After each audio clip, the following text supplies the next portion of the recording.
into the world of different cryptocurrencies. So we're going to be exploring more in depth now the difference between different tokens like Bitcoin and Ethereum and the other assets that exist on their networks and different things like NFTs. The world is full of different types of cryptocurrencies. It may seem simple on the surface when you look at the names, they all look the same to you, just the letters are different. But functionally speaking, if we want to get more complex in the cryptocurrency space, we need to know exactly what these different tokens do, what their function is, where they belong so that we can use them for our maximum benefit. The types of tokens that we'll be covering today include coins, native tokens, wrapped tokens, smart contract tokens, synthetic fiat, which is stable coins, farm and pool tokens, NFTs, and shitcoins. The first and foremost coin is Bitcoin. There is only one coin. Calling any other token a coin is to compare them to Bitcoin, which is fundamentally not an accurate representation, is it? Because we don't have any replacements for Bitcoin. Bitcoin is the one and only original cryptocurrency, and it is the only coin. So trying to call anything else a coin is asinine and inane. Bitcoin is functionally dumb, which means that it takes a very long time for new upgrades to be implemented in the network. This makes Bitcoin extremely slow moving, but it's also part of its appeal. The reason why Bitcoin is so trusted is because nobody can make changes to the network. So you can see here that it's a lot like gold. It has been around for a long time, it's very hard to change, and people trust it. This also means that it cannot do things that other cryptocurrencies can do. Bitcoin cannot perform its own banking functions. Bitcoin cannot deploy smart contracts, not yet at least. For this reason, Bitcoin exists in its own realm as pristine collateral, and we use other blockchains to achieve other things, like our native tokens. Native tokens are tokens that are native to their existing blockchain. ETH is the native token of the Ethereum network. Sol is the native token to the Solana network. Matic is the native token to the Polygon network, which was originally called Matic. All of these tokens are required to perform transactions on the host blockchain. So if you have an Ethereum wallet and you want to perform a transaction on the Ethereum blockchain, you need to pay for that transaction in ETH. This means that anytime you have a new wallet that you open up, it always needs to include a small amount of the native token for the blockchain that you're transacting on. Otherwise, you won't be able to pay for transactions. Recently, with the advent of layer 2 blockchains, we have optimism networks, for example, on the Ethereum network. These layer 2s do not have native tokens of their own. So we put over a small amount of Ethereum into those blockchains, and we pay for transactions on those layer 2 blockchains with Ethereum. This is a more nuanced application of the native token theory and philosophy, but that's okay because generally speaking, not many people transact on these networks. People are transacting on the main blockchain, but if you want cheaper gas, feel free to use those layer 2s. Wrapped tokens. In order to take a cryptocurrency from its native blockchain to another blockchain where it doesn't belong, it needs to be wrapped. For example, when you wrap Bitcoin, it can now be used within the Ethereum network. That's super beneficial for us because it actually increases the utility of Bitcoin. It enables it to be taken around and used for a whole bunch of different functions that previously it was not able to do. If you move something from Ethereum, for example, Ether, from Ethereum to Solana, it will become wrapped Ethereum. It will become WETH. More complex application of wrapping tokens comes from things like bridges. So you will have, instead of wrapped Bitcoin, you will have REN BTC. Instead of WBTC, you'll have REN BTC. This is a more complex application of the wrapping principle. Generally speaking, you'll never need to know about this, you'll never need to worry about it, but understanding why the W exists in front of certain cryptocurrencies when you're moving them around between the Bitcoin network to the Ethereum network to the Polygon network and around like this, it helps to understand what wrapping is and that you're transporting tokens to different blockchains where they're not native, and that increases their functionality. Smart contract tokens. Most tokens in the world are actually smart contract tokens. This is because they do not have a blockchain of their own to operate on. Think of almost any token and it will be a smart contract token. For example, Aave, Sushi, Uniswap, Chainlink, almost any token in the world. is a smart contract token, which means it doesn't have its own blockchain to operate on. Most of them use the ERC20 standard, which means that they were built off the Ethereum network. You can also have smart contract tokens built on, for example, the Binance Smart Chain or the Tron network. Mainly, Ethereum is the one that everybody uses. Stablecoins are cryptocurrency assets that are pegged to something. Generally speaking, this is the US dollar. Every stablecoin, which is a synthetic form of dollars, is pegged to the US dollar one for one, like USDT, for example, which is Tether. The safest stablecoins are the ones that are actually backed by verified reserves of dollars. So this would include things like USDC and BUSD. In the middle of the risk spectrum, we also have asset-backed stablecoins such as DAI. These are stablecoins that are backed by different collateral. You'll have a on-chain vault, and you'll have coins like Bitcoin or Ethereum will be placed into the vault in order to collateralize the DAI. The problem with this is that stablecoins are often put into these vaults as well to mint DAI, which means that they're just being backed by other stablecoins. This kind of creates a Ponzi scheme in of itself. The most dangerous on the risk spectrum are algorithmic stablecoins like ESD and FEI.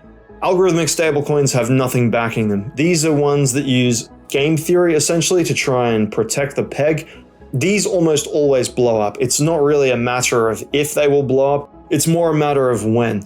So we here in the university highly recommend that you never put your money into algorithmic stablecoins. They're super, super dangerous. We recommend you think twice about putting your money into asset-backed stablecoins, and we highly recommend that you keep your money in capital-backed stablecoins, staked, pool, or farm tokens. These are tokens that are given to you to signify ownership in something else when you have the original token taken away from you.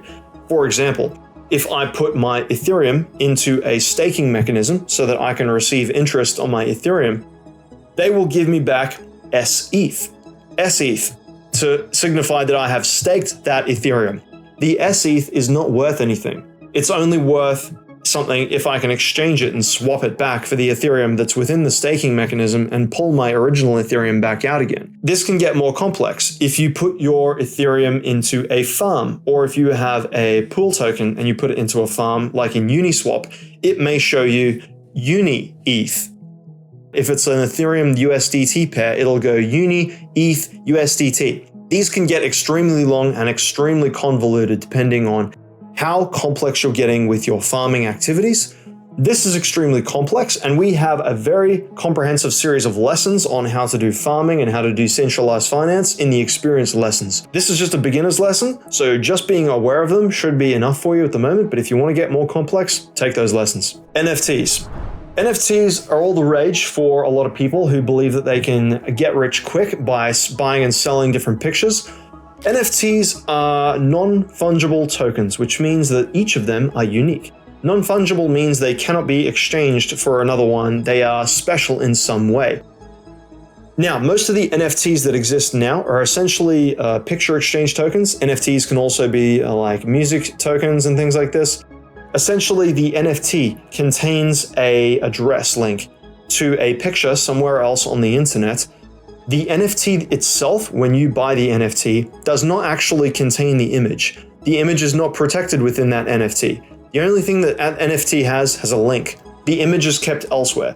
There is only a very small number of NFTs that exist in the cryptocurrency universe where the picture is actually contained within the token itself. If you do not have one of these NFTs, if you have an NFT where the picture is like a decent resolution above like a few pixels, then in all likelihood, your picture is being kept somewhere else on the internet that's not within that NFT. This means that it can essentially be stolen and replicated and multiplied as many times as other people like. You have ownership over the rights to that NFT, but you do not own the actual photograph. If you're interested in learning how to buy and sell NFTs, how to select high upside projects, how to get into the nuance of how to be a professional NFT trader, we have lessons for that in the experience lessons. So if you're feeling advanced, go ahead and take those lessons. Shitcoins. Shitcoins are like smart contract tokens, except these tokens serve absolutely no purpose whatsoever. You'll often find that shitcoins have their names as the names of animals or as memes, something completely pointless just to capture your attention. The popular one nowadays is Inu. This makes them into more like betting markets. So if Elon Musk comes out tomorrow and has like a chewing gum, for example, he releases a chewing gum, somebody will create a shitcoin called Elon Musk Chewing Gum Inu. And then people will start betting on the rise of that shitcoin. The only people that win from shitcoins are the people that created them. If you're buying and selling shitcoins, you will not make money from them. It's a fact of life that people who buy and sell shitcoins are losers. They're gamblers and they will never make any money in the long run because they're obsessed with trying to get rich quick. This is a faulty mentality because the market does not reward gamblers. The people like myself and the people that I know are systematically creating these tokens to absolutely exploit the underinformed masses, trying to induce them into buying and selling these pieces of shit so that they could profit for themselves. And that's all there is to it. There's no utility to these things. If you buy one of these things, it's likely that you were tricked into buying it through some sort of marketing campaign. They will either target your hype, your greed, or they will target your good nature. Some of them falsely claim to give money to charities. Some of them falsely claim to solve world hunger or something like this.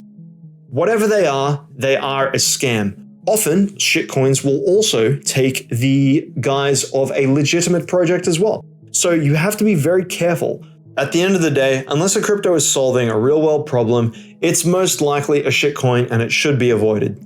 So in summary, it's always useful to remember which tokens belong to which blockchain. So if you have a wallet and you're buying and selling cryptocurrencies, you can have a little bit of that native token on that wallet so that you can pay for transaction fees and things won't become stuck in your wallets. Token codes don't get too complicated unless you're starting to talk about bridges, pooling, staking, and farming. You don't really have to worry about that unless you're getting involved in actual decentralized finance.